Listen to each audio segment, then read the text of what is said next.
We promised it in a previous episode, and here it is. We are going to talk about fat washing spirits and specifically make a bacon fat washed bourbon for you today. Welcome to Boozy Movies, where watching movies, making cocktails, and I guess now doing some fat washing is what we do. The first thing that we're going to do is, of course, talk about fat washing. Then we're going to make some bacon fat washed bourbon. And then we're going to have two cocktails-ish that we are giving a makeover from our past. Yeah, so if you're familiar with our Harry Potter episode, we did a Hagrid cocktail, so we'll be subbing out actually the bourbon and mezcal in that for just some really rich, tasty bacon bourbon. And that's a sweet, citrusy, kind of earthy cocktail. Yeah, It's got some really rosemary delicious. in there. You're gonna love it, we promise. Yes, the second thing we're gonna do is make you a bacon fat bourbon caramel sauce to go with our Angels with Filthy Souls ice cream that we made for Home Alone. And maybe at the end of all this, we might even play a little game of 6 Degrees of Kevin Bacon. Center of the universe. It's a great drinking game. I mean, really, you just drink and talk about movies, so what's not to love? Yeah. So we do want to tell you a little bit about fat washing. One, just kind of a little bit, small little history, and then we're going to talk about some of the different kinds that there is. You know, again, we're doing bacon today, but you know, there's more than bacon. Yes. Quick history. 2007. A chef and a bartender decide what happens if we mix alcohol with fat. I think it was actually bacon fat, and they thought, this is fantastic. And so that's how it came into the bartending world. Well, we did brown butter not too long ago. Brown butter is a great example. So anything where there is a water molecule and fat molecule, if you want to pull as much flavor as possible, alcohol is a great way to do it. The most important thing is kind of like the fat, right? You can do coconut oil. Yeah. We did brown butter. Obviously, we're doing bacon. The key is that the fat needs to be delicious, right? Because you are going to give it alcohol, and alcohol is going to say, gimme, gimme, gimme, all of that flavor. And if it doesn't taste delicious, then it's not going to be delicious. Right. And if you have a burnt fat, if you have a rancid fat, if you have any of those kind of fats, it's not going to be delicious. Don't want that. So don't do that. If you go with lighter fats, make sure, of course, that they are first and foremost delicious. You also might want to go with something with a higher ABV because you want that alcohol to pull more of that flavor out. Makes sense. Yeah, so. Now, obviously, the two most important things you need to do a bacon bourbon fat wash is bacon and bourbon. And so, with a bourbon, we like 4 Roses. We do like 4 Roses as a general mixing bourbon, as well as for fat washing. And the reason why is that it has nice, clean flavor. And price-wise, it's very reasonable. This is just a good, middle-of-the-road, solid, bourbon that, you like you said, you know what you're going to get. Yes, exactly. So, like I said, the other important thing is the bacon part of it. And there's tons of different kinds of bacon out there, but I personally think the best kind to get is one, getting a thick cut bacon because we like to cook it and we like to cook it slow, and it's going to produce a fair amount of fat, right? Yeah, which that is makes sense. something we definitely need. I myself like smoky stuff. So there's like hickory smoked bacon, there's applewood smoked bacon. I kind of like the hickory smoked better because it has deeper, richer, smokier kind of flavor to it. But if that's not your thing, definitely try, the applewood or even just some regular thick cut bacon. And how much bacon? Well, typically I will just get a pound of bacon. Okay. And I think that, at least from sort of my testing ballpark with the kind that I get, I've gotten about 2.5 ounces per pound. Okay. Again, that's cooking it really slow and also cooking it on the sheet. And Flat so, on the sheet. Yeah, a lot of times when I make it myself and I'm just gonna eat it, I'll put it over like a little wire rack and everything and it all drips to the bottom. But you really want that bacon to cook like in the grease because just like the bacon fat in the bourbon is going to sort of like pull in and infuse that flavor, right? Yeah. You kind of want the bacon and the meat to really get into the grease and the fat because you just want to pull out as much flavor as you can in that as well. Yeah, render fat and flavor. Yep. So now that we know what we need to make our bacon bourbon, you got to figure out how much do you want to make. And if you're starting out, I recommend starting with a smaller amount. I wouldn't go with like a full bottle here. For a high flavored fat, and bacon is one of those. So 4 ounces to 1 handle or 750 milliliter bottle.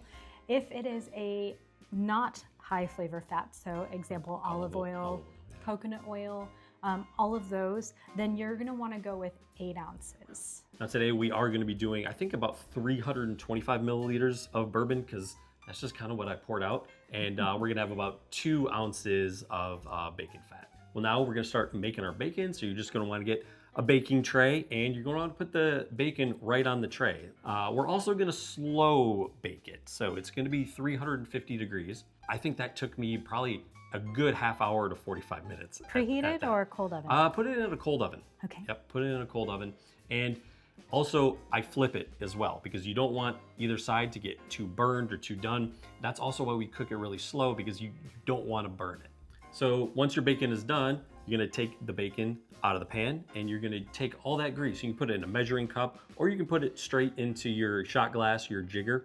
I then let it cool for a little bit. I don't want to put it into the bourbon while it's piping hot. That's just sort of a preference for me. I don't know one way or the other if that would be good for it or bad for it. That's just kind of how I do it. And then you cover it up and you shake it up and probably let it go to infuse. Some people do it an hour, some people do it 2 hours. I've done it overnight. You just kind of want to keep shaking it up, kind of keeps mixing it up and everything. Yeah. One thing to note about the heat is that if you have the alcohol raise above 135-ish degrees, you actually end up breaking the alcohol out of its solution, and so that it becomes ethanol in flavor. So that's probably why you would want to cool it. And shaking is super important, because you're kind of catalyzing that alcohol to like grab it. It's sort of like doing the mamba dance, you know? Well, then we're gonna want to take it and actually put it in the freezer. And one of the fun techniques, and I think you told me this, or maybe I saw it online, but I know you reminded me of it, is you put it in upside down. That way, the fat is going to float to the top, which is actually the bottom of the jar. So that way, when you take it out, boom, all your fat, the majority of it, you got this nice sort of disc. It's all collected at the bottom, and actually it looks pretty gross.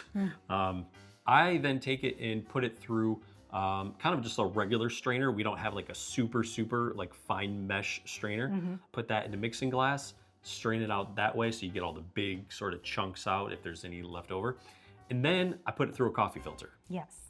And when doing it in the coffee filter, you first start off, let it go through a little bit, and then once it's kind of clear, or it's gotten through, you know, just like a little bit of the filter, then you actually move that over, put it over your storage container, and then you can dump what you initially started to strain out, put that back in top, and it comes out nice and clear. It's actually quite beautiful. If you are using an oil that doesn't necessarily congeal or harden, that actually means it's a much more pure oil, but it's also harder to separate from alcohol. And we recommend using, and this is like olive oil, we recommend using a gravy separator to do that. That's right. Works just like Thanksgiving. Yeah. So at the end of it, this is ultimately what it should look like. Really, I mean, there's a little bit of cloudiness to it when you compare it to the, you know, this is what it was before with the 4 roses. But I mean, it looks pretty good. Smells pretty good too. Let me smell. I mean, I know you're not a huge bacon fan. No. Yeah, I can smell it though. Yeah. I can definitely smell the bacon. Right. Yeah. Now that we have our bacon fat washed bourbon, we are going to give Hagrid a makeover. So we're gonna do it 2 different ways. She's gonna make one with just regular bourbon, and I'm gonna make one with the bacon bourbon. So really excited for that. So we got our shakers. Let's get our shakers out. And for the recipe, we're gonna start off with 3 ounces of, you're doing your 4 roses, and I'm doing the bacon bourbon here. Our original recipe for Hagrid is mezcal and bourbon together. But we wanted to do just the bacon bourbon, and therefore just bourbon, for this makeover. Yeah, I was also a little worried, because since we really wanted to feature the bacon bourbon here, we're gonna do 1 ounce of pineapple juice. since we're gonna, feature the bacon bourbon here, I was worried the mezcal might pull away from that just a little bit. I didn't want to overpower it. I just wanted to feature this. Mezcal, especially when it comes to notes of anything savory or smoky, it is definitely going to overshadow it. Yep. So. Yep. Now we're going to do 1/2 ounce of cinnamon syrup, which is absolutely love. Oh, that's not cinnamon syrup. This is the bacon bourbon. We don't need more of that. 1/2 ounce of cinnamon syrup. They were both in brown bottles, and I was moving too quick. This, I smelled it. I was like, man, that's not very cinnamony.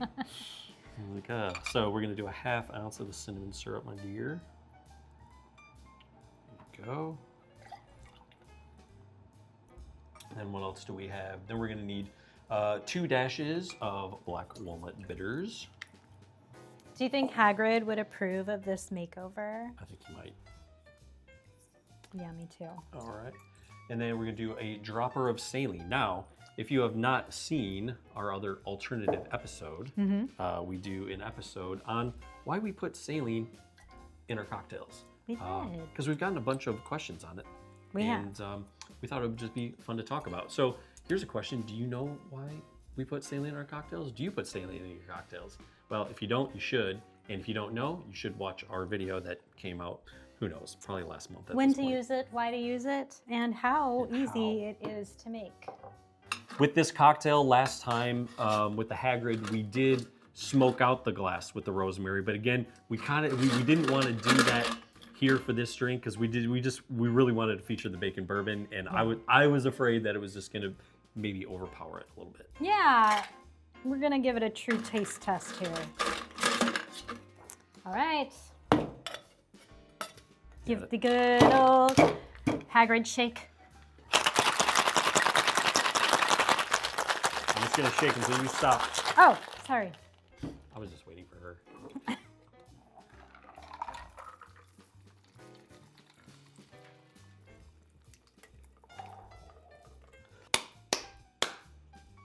All right, my dear.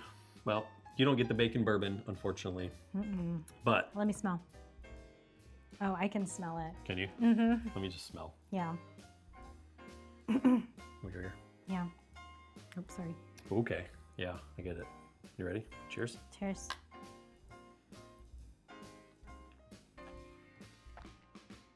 It's wow, you do get so much more. You do get the real bacon flavor in this. You really, really do. This doesn't taste like you're drinking bacon grease. What I find is it definitely smooths out the bourbon flavor.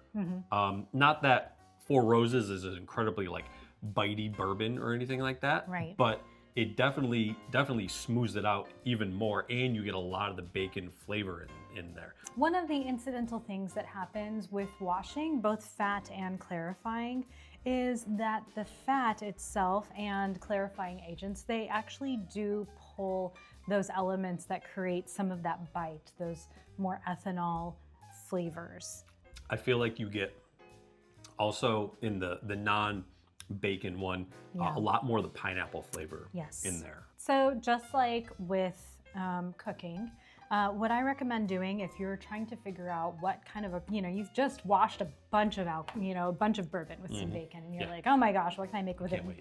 Make these, make our next sauce. But as a rule of thumb, do with bacon in your cocktails as you would with cooking. So the reason why we chose Hagrid is we've got these wonderful flavors. We've got pineapple, which is something that's really, really delicious in barbecue, right? Yeah. And we have the cinnamon syrup. Again, you love having bacon with some cinnamon and sugar and all of that paste on it. Maybe even some like red pepper flakes, that kind of things. The millionaire's bacon. Yeah, exactly. And even these walnut bitters, they have almost a they have a very like sweet, like raisin prune, that kind of sort of essence going on, even though they're a bitter. Yeah. And so all of those flavors play really well with bacon. And so that's what you would do with it, is put it in a cocktail that has flavors that complement bacon, just like you would for cooking. Yeah,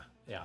And if you want, again, like a very easy cocktail to make with like maple. I mean, I think this is pretty easy. Yeah. But a very popular one is doing like a maple bacon bourbon old fashioned, something Yeah. like that. Yeah. You know, again, most people have like all those ingredients at home and stuff, but Yeah. you should have most of these too. Yeah, super simple. Yeah. Well, now that we've had these tasty cocktails, I think we need to move on, and we should probably have a little dessert. So we're gonna do some ice cream bacon sauce, Yes. and we're gonna do some just with caramel, Yeah. and then we're gonna do some regular ones. So I think we should just go ahead and whip that up. Let's do it. We're gonna take a mixing glass and pour 3/4 of an ounce of caramel sauce and 1.5 ounces of bacon fat washed bourbon. Just give it a light mix with the frother just to combine it. Then we're gonna get 1/4 of a bar spoon of xanthan gum, and we're just going to gently tap, tap, tap that in while we're continuing to froth. The reason why is we don't wanna get that xanthan gum all clumpy. Keep mixing until it's well combined. The color will kind of go from a light sort of caramel color to just slightly darker, and that's when you know you're done.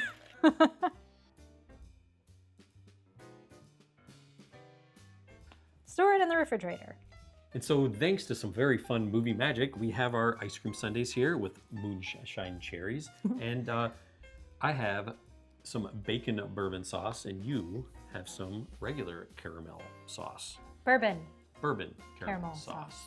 Yeah, so let's go ahead. Let's do it up. Are you gonna put some of mine on yours?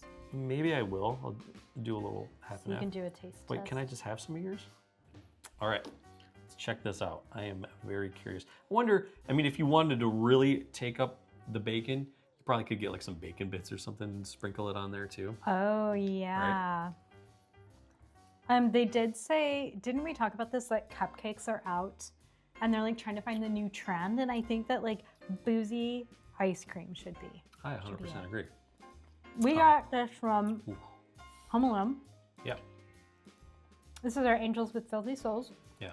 You may remember the scene where I think it's his first night alone, and he's like, "Yeah, I'm gonna go for it," and he just makes this huge bowl of ice cream with marshmallows and cherries, and there's like every different, you know, it's probably some Neapolitan ice cream or something like that, and he totally just crushes it. We're like, well, we want to do that, but this is Boozy Movies, so we gotta make it boozy. So we have 3 other awesome flavored sauces, Yes. but we figured doing a bacon bourbon sauce would be really fun, right? Yes. This is, You getting a lot of bacon? I mean, a lot of bacon, but it's strong, right? Going against the sweet ice cream, it's definitely Boozy? strong. Yeah, it's boozy.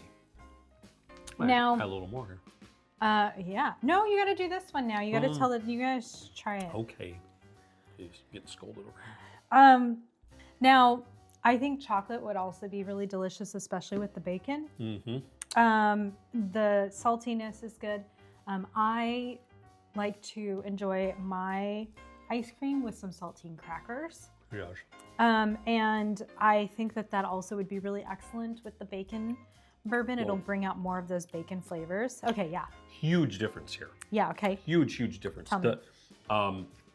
This is actually much lighter. This is so much. Yours is. I mean, it's straight bourbon. Yeah, the bourbon flavor is definitely like In your very face. pungent. All right, stings the nostrils. Not really. It actually doesn't sting the nostrils, but you taste bourbon right away. Whereas Yeah. the bacon bourbon definitely helps sort of mask that flavor, which could be quite dangerous because if you're not tasting it as much and you're getting still as much alcohol, that could be a little dangerous. So we're gonna play a little 6 degrees of Kevin Bacon. We're gonna Yes. see how I can do. We were playing it earlier, and it's tough. It's tough because I got to admit, You have to know your Hollywood connections. and I'm a little more familiar with his earlier career. Yeah. Like once you get past the mid '90s, I'm not so great at Yeah. it. But Well, and okay. you got to connect it like on both ends, Yeah. right? Okay. But So, also the point of playing 6 degrees is that we're trying to figure out who, like, so Kevin Bacon was in a movie with so-and-so who was in a movie with so-and-so. And so then I'm going to name somebody that I am not sure you know the connection, and you have to make the closest connection possible. This will be good because we did Home Alone. How about Macaulay Culkin? oh, we did do Home Alone, so that kind of fits. This is Home Alone, yeah. That it is interesting because Macaulay Culkin's only in a handful of movies. You could definitely do like Joe Pesci and Daniel Stern. Oh. Because they were the Wet Bandits. Mm-hmm. So Joe Pesci was in, obviously he was in that. Joe Pesci was also in Goodfellas with Robert De Niro, or Casino. And then Robert De Niro was in this movie with another great cast called Sleepers. I don't remember the movie. I remember it being fairly intense and not very uplifting, but it has a phenomenal cast, and Kevin Bacon is in that. Okay. Also with like Brad Pitt is in it, Jason Patric, Dustin Hoffman, Minnie Driver? Minnie Driver? Yeah. I think so. Who's also in Good Will Hunting. So when you get movies like that, that have sort of these like ensemble casts and some of the most decorated actors of our time who have been in just so many movies, that really helps. And I think that's why Kevin Bacon is such a good character or actor to play this with, because he has been a part of like a lot of those ensemble casts. I mean, just think about who was in A Few Good Men, right? Tom Cruise and Demi Moore. Yeah. J.T. Walsh was in it. Jack Nicholson. Kevin Pollak. So now some I know what names. movie you're talking about. Yeah, now she gets it. The one with the attorneys in the Navy. Okay. Oh my gosh. You can't handle the truth. I know. Code Red. No, I can't. So that's Macaulay Culkin to Joe Pesci to Goodfellas. Joe Pesci to De Niro. To, and then De Niro was in that movie Sleepers. And then Sleepers. Yeah. Okay, so that's like, what, 3 degrees of separation? I'd say so. Okay. Yeah. 3 degrees. Macaulay Culkin to Kevin Bacon. Yeah, Macaulay. Yeah. Okay. One of my favorites, Forrest Whitaker. Okay. So Forrest Whitaker is in Good Morning Vietnam. Yes. With Robin Williams. Okay. He's also, here's another connection. So Forrest Whitaker, and then Bruno Kirby, I think, is in Good Morning He's Vietnam. in Good Morning Vietnam. And then he's also in Sleepers. So that's a short connection. One, though, that I think is a longer connection is Forrest Whitaker's in Good Morning Vietnam with Robin Williams. Robin Williams is in Good Will Hunting with Minnie Driver. Minnie Driver, I think, is in Sleepers with Kevin Bacon. Okay. So 2 or 3. Yeah. So you can, and that's the fun part of the game, too, is like, I might have come up with one that has 3, but then you come up with one that has 2. And so it seems like if you're playing, like, the name of the game is like, it's one of those games where it's like golf. You want less points. Let's see here. Who else did I pick? My favorite. I keep saying they're all my favorites. But I really like Paul Newman in The Sting. Is there a connection there with The Sting? Paul Newman was in The Color of Money. Okay. He won Best Actor for that, by the way. Martin Scorsese film. But he was in with a very young upstart Tom Cruise. Oh. Was in A Few Good Men. That's clever. Mm-hmm. So that's 2. Yeah. I'm nice. Sure, that's a pretty quick connection. Okay. I have one really hard, and I looked up the close connections because I figured it'd be really hard. So this is the true test, maybe the true test, of whether or not Kevin Bacon is the center of the acting universe. Okay. Except for I didn't check Bollywood. I checked South Korean movie Parasite. So that's where it actually starts to get real challenging, because once you get some actors who have not been in American movies, that's where it does get a little challenging. Okay, so I have some notes. I've got to pull out my iPad for this. Oh, man. I chose Cho Yeon-jung. She was in Parasite 2019. Okay.